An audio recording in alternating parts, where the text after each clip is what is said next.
Second ऐसा close किए तो ये नीचे शिवलिंग है, ऊपर कोबरा है, शेषनाग। जय श्री राम दोस्तों, कर्नाटका स्टेट के सबसे फेमस टूरिस्ट प्लेस हम्पी के इस वीडियो में आप सभी का मेरे चैनल पे बहुत बहुत स्वागत है। दोस्तों, मैं प्रभु श्री राम वनवास मार्ग की यात्रा कर रहा हूं और इस वक्त कर्नाटका राज्य में हूं और कर्नाटका में प्रभु श्री राम वनवास मार्ग के जितने भी जगह हैं वो सारे जगह मैं आपको अपने वीडियो के माध्यम से दिखा रहा हूं। पिछले कई दिनों से मैं कर्नाटका के हम्पी में हूँ। हम्पी ये प्राचीन काल में किष्किंधा था और रामायण से जुड़ा हुआ एक बहुत ही महत्वपूर्ण स्थान था, क्योंकि प्रभु श्री राम यहाँ पर आए थे। इसी किष्किंधा में प्रभु श्री राम को हनुमान जी मिले थे, सुग्रीव जी मिले थे और सीता जी की खोज भी यहाँ किष्किंधा से हुई थी। और उसके बाद प्रभु श्री राम अपनी वानर सेना बनाकर यहीं किष्किंधा से लंका की ओर गए थे।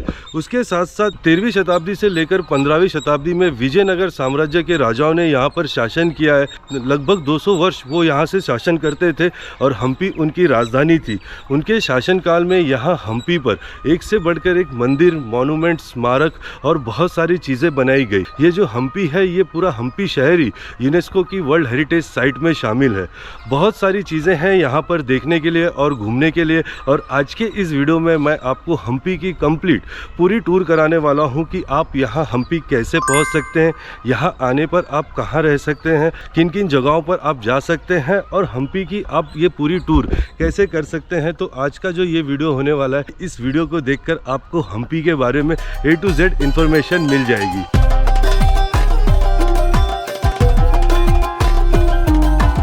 तो दोस्तों, सबसे पहले मैं आपको बताता हूं कि आप हम्पी कैसे पहुंच सकते हैं। यहां आने के लिए आपके पास क्या क्या ऑप्शन है।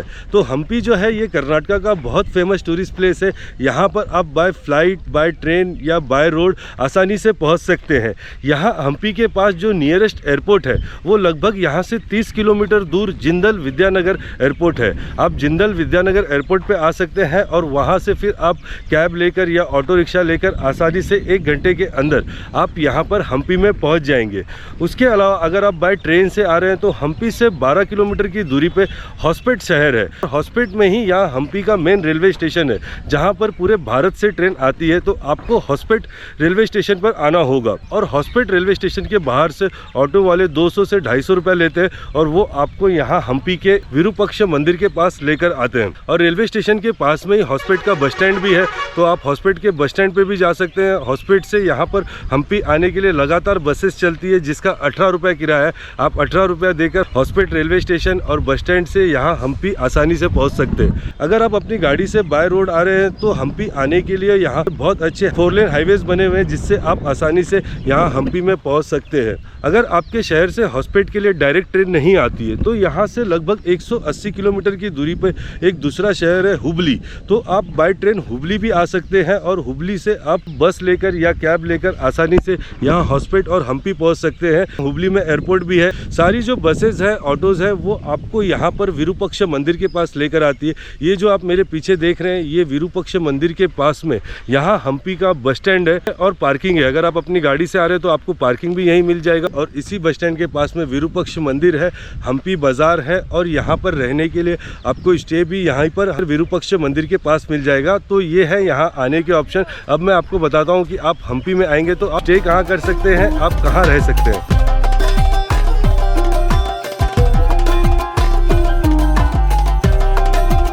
तो हम्पी जो है ये लगभग 25 किलोमीटर दूर तक फैला हुआ है। हम्पी का जो दायरा है वो काफ़ी बड़ा है और इन 25 किलोमीटर में दूर दूर तक बहुत अच्छे अच्छे रिसोर्ट्स, होटल, हॉस्टल और गेस्ट हाउस बने हुए हैं, जहां पर आप रह सकते हैं।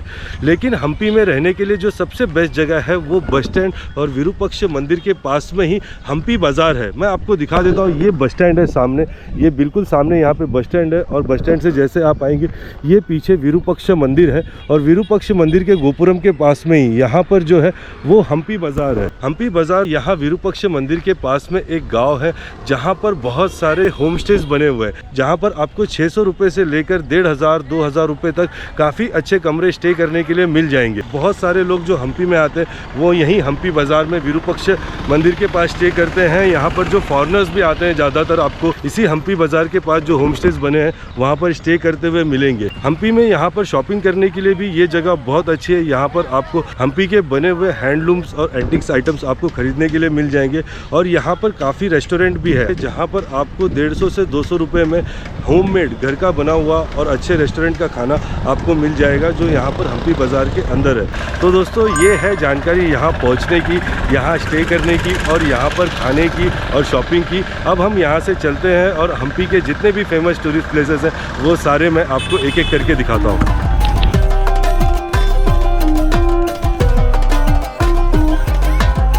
तो दोस्तों हम्पी के सारे टूरिस्ट प्लेसेस में मेरे लिस्ट में जो सबसे ऊपर है वो यहाँ हम्पी में बहने वाली तुंगभद्रा नदी है। ये आप मेरे पीछे देख रहे हैं, ये तुंगभद्रा नदी है और यही नदी यहाँ हम्पी की प्रमुख नदी है।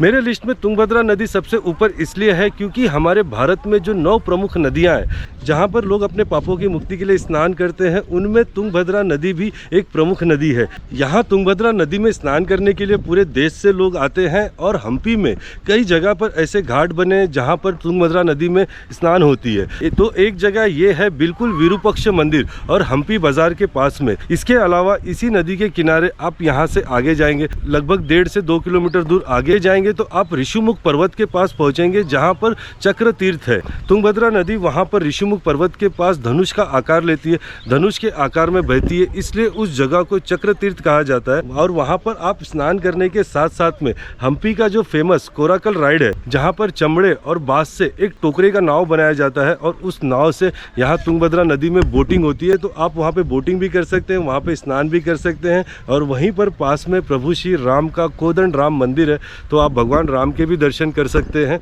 और तीसरा जो जगह है जहाँ पर लोग तुंगभद्रा नदी में स्नान करते हैं वो है चिंतामणि मठ। वो स्थान है जहाँ पर प्रभु श्री राम ने बाली का वध किया था और वहाँ पर सुग्रीव जी की गुफा है और वहाँ पर एक बहुत प्रसिद्ध मठ है जहाँ पर भगवान नरसिम्हा और भगवान शिव की मूर्ति को स्थापित किया गया है। तो आप चक्र तीर्थ के पास भी स्नान कर सकते हैं। हम्पी में ये 3 प्रमुख स्थान है, एक विरूपक्ष मंदिर, दूसरा चक्र तीर्थ और तीसरा चिंतामणि मठ, जहाँ पे लोग स्नान करते हैं। तो आप यहाँ हम्पी में आए तो इन 3 जगहों में कहीं पर भी स्नान कर सकते हैं। हम्पी में दूसरा जो सबसे प्रमुख स्थान है वो तुंगभद्रा नदी के तट पर बना हुआ हम्पी का सबसे बड़ा और सबसे विशाल मंदिर श्री विरूपक्ष मंदिर है। विरूपक्ष मंदिर 11वीं शताब्दी में विजयनगर साम्राज्य द्वारा बनाया गया एक बहुत ही भव्य मंदिर है। ये हम्पी का सबसे प्रमुख मंदिर है जिसे यहाँ पर हम्पेश्वर महादेव या विरूपक्ष महादेव के नाम से पूजा जाता है। तो तुंगभद्रा नदी से जैसे आप कुछ सीढ़ियाँ चढ़कर ऊपर आएंगे तो आपको मंदिर का पुष्करणी मिलेगा, जिसे मनमथ टैंक भी कहा जाता है, जिसके पास में कई सारे प्राचीन मंदिर है, जिनमें प्रमुख मंदिर जो है माता दुर्गा का मंदिर है जो पुष्करणी के उस पार है। उसके अलावा ये जो मंदिर है बहुत बड़ा मंदिर है। मंदिर के 2 घेरे हैं। पहले जब आप मंदिर के पास आते हैं तो आपको मंदिर का मुख्य गोपुरम मिलता है, बहुत बड़ा और बहुत विशाल गोपुरम बनाया गया है। और गोपुरम से आप मंदिर के अंदर प्रवेश करते हैं तो आपको मंदिर का पहला घेरा और एक बहुत बड़ा आंगन मिलता है। उस आंगन के बीच में कई नंदी जी की स्थापना की गई है और उन नंदी के नीचे यहाँ तुंगभद्रा नदी का पानी है वो जमीन के नीचे से होते हुए मंदिर में आता है। वो नंदी जी के नीचे आपको तुंगभद्रा नदी का जो जल है वो दिखेगा। और उसके पास में यहाँ पर पहले घेरे में एक सभा मंडप है और सभा मंडप के पास में महालक्ष्मी गणेश जी के मंदिर की स्थापना की गई है। गणेश जी और महालक्ष्मी के दर्शन करके आप मंदिर के दूसरे घेरे में जाते हैं। दूसरा घेरा भी वो बहुत बड़ा घेरा है और दूसरे घेरे में चारों तरफ परिक्रमा के लिए बरामदे बने हैं और बीच में भगवान विरूपक्ष का सभा मंडप और गर्भगृह है जहाँ पर आपको भगवान विरूपक्ष के दर्शन होते हैं। जब आप मुख्य सभा मंडप में जाते हैं तो वहां पर आपको बहुत सुंदर नक्काशी देखने मिलेगी। देवी देवताओं के जो मूर्तियों को तराशकर सभा मंडप में बनाया गया है और वहां पर काफी सुंदर सभा मंडप का पिलर्स बनाया गया है और उसके सामने ही भगवान विरूपक्ष का गर्भगृह है। भगवान शिव के दर्शन करने के बाद आप मंदिर के जब पीछे जाते हैं तो पीछे भी कुछ प्रमुख मंदिरें हैं, जिनमें माता पार्वती का मंदिर सबसे प्रमुख है, भुवनेश्वरी देवी का मंदिर है, नाग देवता का मंदिर है। आप नाग देवता के दर्शन करते हैं और नाग देवता के दर्शन करके आप आगे जाएंगे तो आपको एक गुफा मिलता है। मंदिर के अंदर एक गुफा है और उस गुफे में यहाँ हम्पी के एक महान संत हुआ करते थे जिनका नाम था माधवाचार्य जी। तो माधवाचार्य जी का वहाँ पर समाधि स्थल है, उन्होंने वहाँ पे समाधि ली थी। आपको माधवाचार्य जी के समाधि के दर्शन होंगे। उसके अलावा मंदिर में अनेक देवी देवताओं मंदिर हैं, आप उन सभी का दर्शन करते हुए आप मंदिर से बाहर आते हैं।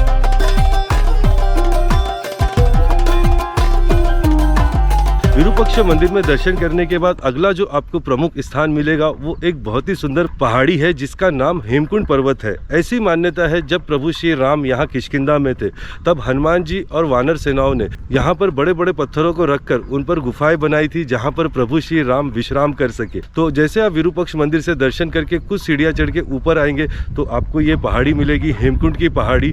इस पहाड़ी के ऊपर कई सारे मंदिर हैं, बहुत सारे यहाँ पर आपको छोटे बड़े मंदिर दिखेंगे। उसके साथ साथ यहाँ पे एक छोटा सा सरोवर है और यहाँ पर बड़े बड़े पत्थरों से बनाई हुई गुफा भी है। यहाँ का जो प्रमुख मंदिर है वो भगवान गणेश को समर्पित मंदिर है, जहाँ पर भगवान गणेश की 13 फीट की एक ही पत्थर से अखंड मूर्ति है। 15वीं शताब्दी में यहाँ हम्पी पर दक्षिण भारत के जो मुस्लिम शासक थे उन्होंने हमला किया और इस पूरे हम्पी को जो है ध्वस्त कर दिया था। उस समय यहाँ जो गणेश जी की जो 13 फुट की जो मूर्ति बनाई गई थी वो मूर्ति खंडित हो गई। लेकिन आज भी जब आप यहाँ पर हेमकुंड पर्वत पे आएंगे तो आपको वो गणेश जी के दर्शन होंगे। गणेश जी की जो मूर्ति है वो यहाँ पर स्थापित है। उसके साथ साथ विरूपाक्ष मंदिर का जो दृश्य है वो यहाँ से बहुत सुंदर लगता है। लोग यहाँ से बैठकर हेमकुंड पर्वत से बैठकर विरूपाक्ष मंदिर को देखते हैं और शाम के समय सनसेट के समय यहाँ पर काफ़ी लोग आते हैं क्योंकि हेमकुंड पर्वत से जो सनसेट है वो बहुत ही सुंदर लगता है। हम्पी में बहुत सारे जगह ऐसे हैं जहाँ पे बहुत सुंदर सनसेट होता है। आज के इस वीडियो में मैं आपको वो सारे जगह दिखाऊंगा कहाँ से आपको अच्छे सनसेट देखने मिलेंगे। लेकिन ये जो हेमकुंड पर्वत है, आप हेमकुंड पर्वत पे भी सनसेट देख सकते हैं। बहुत ही सुंदर जगह, ये बिल्कुल विरूपाक्ष मंदिर के पास में है।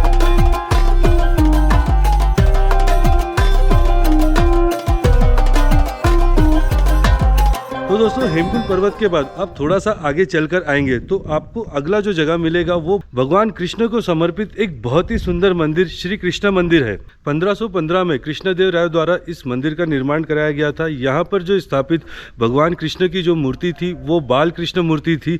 उस मूर्ति को उड़ीसा के उद्यानगिरी से कृष्णदेव राय ने यहाँ पर लाकर यहाँ पर स्थापित किया था और यहाँ पर ये भव्य मंदिर का निर्माण कराया था। जब यहाँ पर दक्षिण महासंघ ने आक्रमण किया तब इस मंदिर को भी खंडित किया गया था और यहाँ पर जो स्थापित जो मूर्ति थी उस मूर्ति को यहाँ से ले जाकर चेन्नई के एग्लोर म्यूजियम है, उस एग्लोर म्यूजियम में स्थापित किया गया था। ये जो मंदिर है, इस मंदिर की जो बनावट थी वो बहुत अद्भुत थी। बाहर एक बहुत सुंदर गोपुरम बनाया गया था और गोपुरम से जब आप मंदिर के अंदर आते तो आपको मंदिर के अंदर एक सभा मंडप मिलता है। बहुत ही सुंदर सभा मंडप है और सभा मंडप के अंदर भगवान कृष्ण का गर्भगृह है जहाँ पर अभी मूर्ति नहीं है, यहाँ पर पूजा नहीं होता है। लेकिन उस गर्भगृह के पास एक बहुत ही सुंदर मंडप बनाया गया है जिसमें भगवान विष्णु के जो 10 अवतार है, उन 10 अवतार के मूर्तियों को वहाँ पिलरों पे आकृति में बनाया गया है। उसके अलावा यहाँ पर जब आप मंदिर के बाहर आते हैं तो मंदिर के बाहर चारों तरफ बरामदे बने हैं, परिक्रमा के लिए मार्ग बना हुआ है और उसके अलावा यहाँ पे भगवान गणेश, महालक्ष्मी और नरसिम्हा जी के भी यहाँ पे मंदिर है। इस मंदिर में पूजा नहीं होती है लेकिन आप यहाँ पर आकर इस मंदिर की भव्य बनावट को देख सकते हैं और फोटो शूट करने के लिए ये बहुत बेहतरीन जगह है। तो आप यहाँ पर कृष्ण मंदिर के दर्शन करेंगे।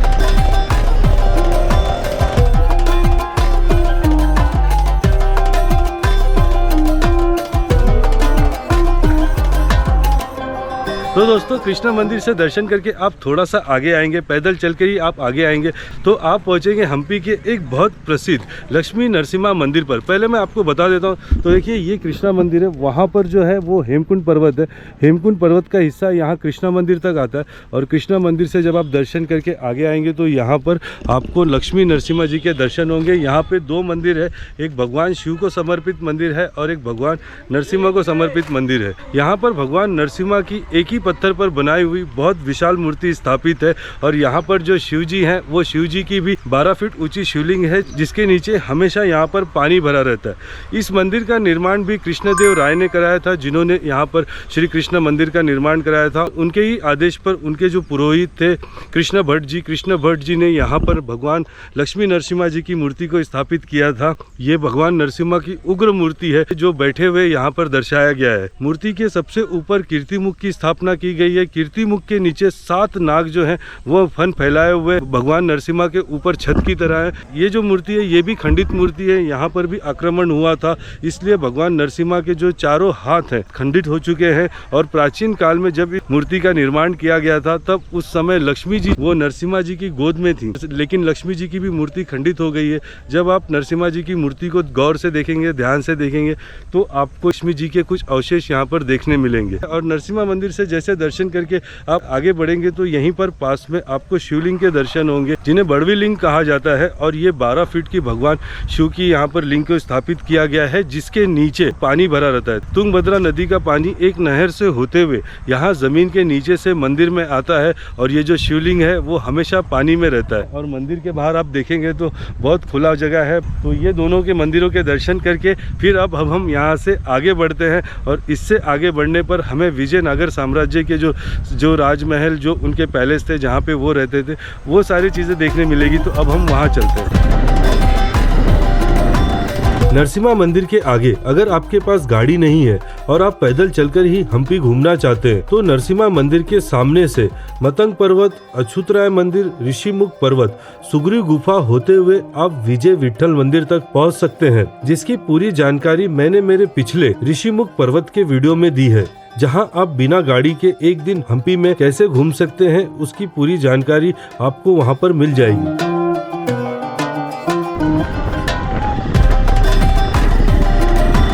और अगर आपके पास गाड़ी है तो आप राजभवन से होते हुए विजया विठल मंदिर तक पहुंच सकते हैं। राजभवन विजयनगर साम्राज्य का मुख्य भवन था, जहां पर उस समय विजयनगर साम्राज्य के राजा और प्रजा रहा करते थे। नरसिम्हा मंदिर के बाद 3 किलोमीटर आगे इस रास्ते में आपको सबसे पहले रानी का स्नान घर मिलेगा, जो इंडो इस्लामिक शैली में बनाया गया एक भव्य संरचना है। बाहर से देखने पर यह स्नान घर बिल्कुल साधारण लगता है, लेकिन अंदर से यहाँ पर खूबसूरत शिल्पकला देखने मिलता है, जहाँ पर ऐसा माना जाता है उस समय की रानियां यहाँ पर स्नान और मनोरंजन करते थे। स्नान घर से आगे बढ़ने पर राज प्रांगण मिलता है, जो विजयनगर साम्राज्य का केंद्र था। राजा का महल और प्रजा का दरबार था। इस राजभवन पर आक्रमण होने के कारण जो प्राचीन संरचनाएं थी वो ढह चुकी हैं, लेकिन इस परिसर में आज भी महानमी डिब्बा, जनता दरबार कक्ष, भूमिगत कक्ष, सार्वजनिक स्नान घर और पुष्करणी जैसे अनेक उस समय के संरचना देखने मिलती है। तो दोस्तों, रॉयल पैलेस एरिया से तो आप थोड़ा सा आगे बढ़ के आएंगे तो आप पहुंचेंगे पान सुपारी बाजार। ये उस समय का जो मुख्य बाजार था और यहाँ के विजयनगर साम्राज्य की जो आबादी थी, जो प्रजा थी, वो इसी पान सुपारी बाजार के आसपास रहते थे। और यहाँ पर उस समय हजारा राम का एक बहुत प्रसिद्ध मंदिर बनाया गया था। ये भी जो मंदिर है ये हम्पी के प्रमुख मंदिरों में से एक है, जो पान सुपारी बाजार के बिल्कुल पास में ही है। तो अभी मैं यहाँ पे पहुँचा हूँ, आपको चलता हूँ हजारा राम मंदिर के दर्शन कराता हूँ। ये जो जगह है जहाँ पर पहले आबादी रहती थी, प्रजा रहती थी, अब ये पूरा वीराना हो चुका है। यहाँ पर कुछ बस निशान रह चुके हैं और इसके बिल्कुल सामने वहाँ पे मंदिर है। तो अब हम मंदिर में चलते हैं। ये पार्किंग है और सामने मंदिर का गेट है।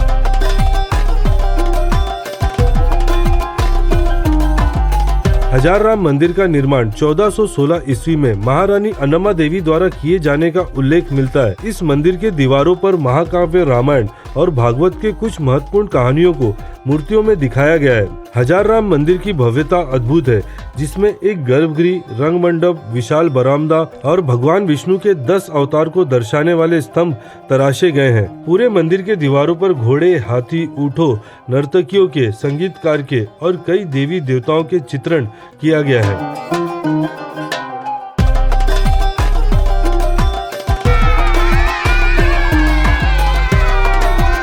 हजार राम मंदिर के आगे इसी राजभवन प्रांगण का वो हिस्सा आता है जहां पर रानी महल, लोटस महल, जल महल, जनाना महल, 3 बुर्ज मीनार और हाथीशाला, जिसे एलिफेंट स्टेबल कहा जाता है, जो विजयनगर साम्राज्य का सचिवालय था। उस समय के सारे आधिकारिक कामकाज इसी एलिफेंट स्टेबल में हुआ करते थे। इन सारे महलों को देखने के लिए 40 रुपए का टिकट लेना पड़ता है और उसी टिकट से आप हम्पी के दूसरे सबसे प्रमुख मंदिर विजय विठल मंदिर भी जा सकते हैं। गोपुरम के अंदर प्रवेश करने पर पहले घेरे में गरुड़ के वाहन के रूप में पत्थर का रथ दिखाई देता है, जो इस मंदिर का प्रमुख आकर्षण है। पत्थर के रथ को देखकर आगे बढ़ने पर मंदिर का दूसरा प्रमुख आकर्षण, जो 1554 में बनाया गया एक रंग मंडप है, जिस रंग मंडप के स्तंभों को थपथपाने पर मधुर संगीत की धुन सुनाई देती है, जिन्हें म्यूजिकल पिलर का नाम दिया गया है। मंदिर के दीवारों पर बेजोड़ कारीगरी देखने मिलती है। यहाँ पर 6D स्टैचू लगे हैं। फेमस एक्चुअली सिंगल स्टोन में 6 टाइप्स ऑफ एनिमल आप देख सकते हैं। जस्ट ऐसा क्लोज किए तो आपको फ्रैग दिख रहे हैं सर। बेडुक पानी में जंप करते हैं ना, ऐसा पोजीशन में आप देख सकते हैं। सेकंड ऐसा क्लोज किए तो ये नीचे शिवलिंग है, ऊपर कोबरा है, शेष नाग, नागलिंग और शिवलिंग बोलते हैं ना, ऐसा देख सकते हैं सर। ऐसे क्लोज किए तो एक मदर मंकी एक बेबी मंकी को दोनों हाथ होल्ड करके ऊपर खींच रहे हैं। जस्ट ऐसा क्लोज किए तो this is a flying Hanuman. Hanuman ji है ना, लंका को जंप कर रहे हैं। देखो हनुमान जी का टेल है, ये राइट लेग है, ये लेफ्ट लेग, ये body, hand, head, flying Hanuman. और मंदिर के गर्भगृह में भगवान विट्ठल और रुक्मणी की मूर्ति को स्थापित की गई थी, जो एक मान्यता के अनुसार यहाँ कर्नाटका हम्पी से महाराष्ट्र के पंढरपुर में स्थापित हो गए। दोस्तों, अभी मैं विजय विट्ठल मंदिर से 3 किलोमीटर दूर प्रभु श्री राम वनवास मार्ग पर स्थित श्री रामचंद्र जी को समर्पित मंदिर और पर्वत माल्यवंत पर्वत पर आया हूं, जहां पर रघुनाथ जी का मंदिर है। प्रभु श्री राम जब अपने वनवास के समय यहां किष्किंधा में आए थे तो इसी माल्यवंत पर्वत पर रहते थे। लगभग 4 महीना वो इसी माल्यवंत पर्वत पर निवास करते थे और यहीं पर उन्होंने वर्षा ऋतु के 4 महीने बिताए थे। ये बहुत प्रमुख है माल्यवंत पर्वत, जिसे प्रश्वरण पर्वत भी कहा जाता है। और यहाँ पर पहाड़ी के ऊपर रघुनाथ जी का मंदिर है। ये जो मंदिर है रघुनाथ जी मंदिर, ये 16वीं शताब्दी में विजयनगर साम्राज्य द्वारा बनाया गया एक बहुत भव्य मंदिर है जो पहाड़ों के ऊपर है। तो जब आप विजय विट्ठल लक्ष्मी मंदिर से दर्शन करके आप वापस 2 किलोमीटर पीछे मेन रोड पे आएंगे तो मेन रोड से थोड़ा सा ही आगे आने पर आपको माल्यवंत पर्वत का गेट मिलता है और उसके बाद लगभग 1 किलोमीटर आपको ऊंचाई पर हाइट पर चल के आना पड़ता है। अगर आपकी गाड़ी है तो आप अपनी गाड़ी लेकर सीधे ऊपर पर्वत तक पहुँचते हैं। और जब आप पीछे आते हैं मंदिर के पीछे तो यहाँ पर स्फटिक शिला है।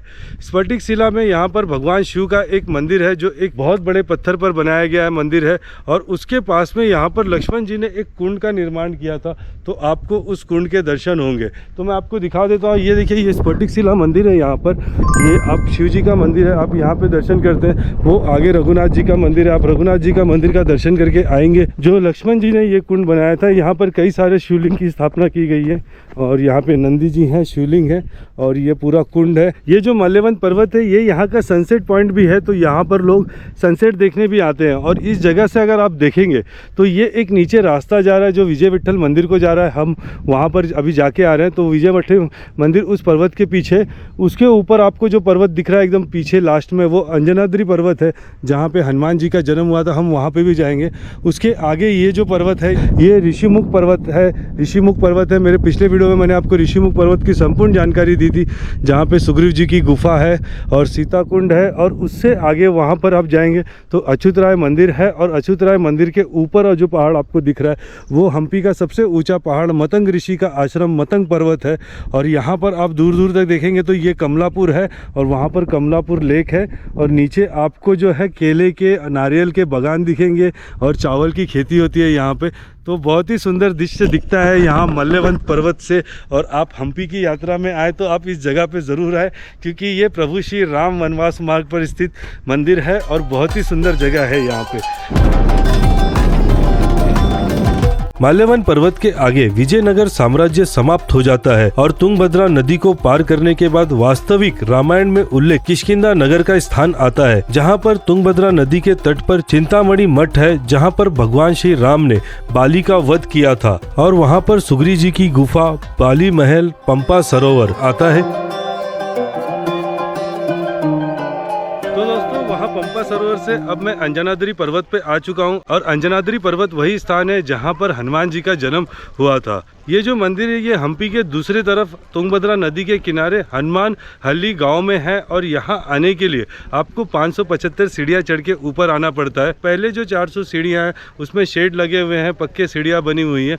और उसके बाद के जो 175 सीढ़ियाँ हैं उन सीढ़ियों में आपको पत्थरों के नीचे से या पत्थरों के किनारे किनारे से होकर आना पड़ता है। और ऊपर आप जब आते हैं तो आपको हनुमान जी का जन्म स्थान और हनुमान जी के मंदिर के दर्शन होते हैं।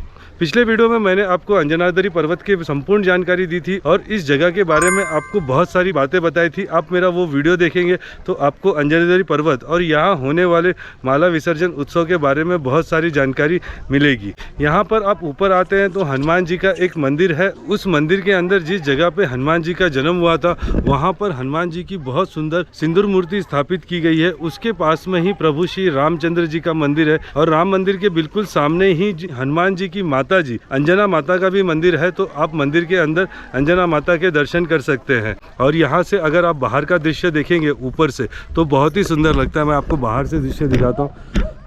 तो देखिए अभी यहाँ पे सनसेट होने वाला है। बाहर आप देखेंगे तो वही आपको चारों तरफ जो है बड़े बड़े पत्थरों के पहाड़ दिखेंगे, और इस तरफ आप देखेंगे तो विरूपाक्ष मंदिर का शिखर आपको नज़र आएगा। तो दोस्तों ये है प्राचीन किष्किंधा और विजयनगर साम्राज्य की राजधानी हम्पी। और मेरे आज के इस वीडियो में मैंने आपको हम्पी की पूरी टूर कराई और आपको हम्पी के जो प्रमुख जगह हैं, जो यहाँ के प्रमुख तीर्थ हैं, उन सारे तीर्थों के मैंने आपको दर्शन कराए।